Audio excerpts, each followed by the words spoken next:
Isang mapagpalang araw po sa ating lahat. Ako po si Nicole Lucille and welcome po sa aking daily devotion. So, ang topic po natin ngayon is Adam and Eve. Failure of leadership. Adam was created by God to lead, protect, and obey Him. God gave Adam clear instructions and trusted him with responsibility. But when the serpent tempted Eve, Adam did not lead well. He stayed silent, disobeyed God, and followed instead of guiding. Because Adam was the first man and the representative head of humanity. His sin affected everyone. Adam's failure showed how deeply sin entered the human story.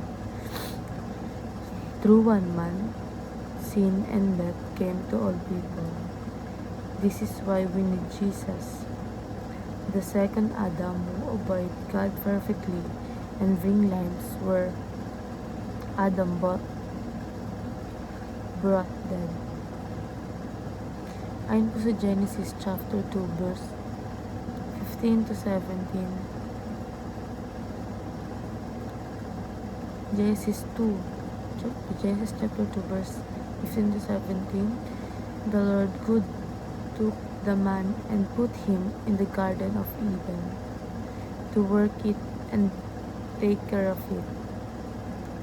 And the Lord God commanded the man, "You are free to eat from any tree in the garden, but you must not eat from the tree of knowledge of good and evil, for when you eat from it, you will be certainly dead." So, sa katuraan, a man fails when he does not live up to his identity. So, ang lalaki may identity na binigay ng Diyos bilang leader, provider, protector. Kapag hindi niya tinanggap o tinakbuhan yung responsibility na ito, doon nagsisimula ang failure.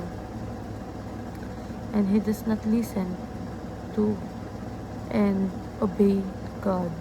So, kapag hindi na makikinig ang lalaki sa Diyos at sariling decision na lang ang sinusunod, nawawala ang direction sa buhay.